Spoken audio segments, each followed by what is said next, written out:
Magandang hapon, bagong Pilipinas. Narito ang Police News Express sa oras na ito. Patuloy na ipinakita ng kapulisan sa rehiyon ng Cordillera ang kanilang dedikasyon sa publiko sa aktibong partisipasyon sa road clearing operations at pamamahagi ng tulong sa mga apektadong residente.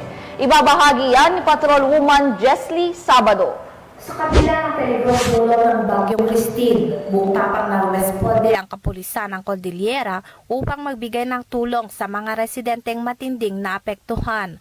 Nagsagawa sila ng road clearing operations sa iba't ibang lugar upang mabilis na maibalik ang akses sa mga kalsadang nabarahan ng mga nabuwal na puno, putik at iba pang debris. Kasabay ng mga operasyong ito, agad din silang namahagi ng relief goods sa mga pamilyang nasalanta ng bagyo. Kabilang sa mga ipinamahagi ang mga pagkain, tubig at iba pang pangunahing pangangailangan.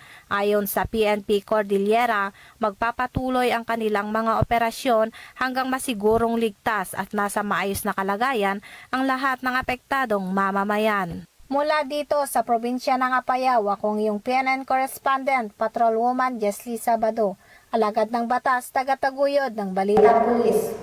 Maraming salamat, Patrolwoman Sabado. At para sa iba pang napapanahong balitang pampulisya, laging tumutok sa Police News Network, alagad ng batas, tagataguyod ng Balitang Pulis.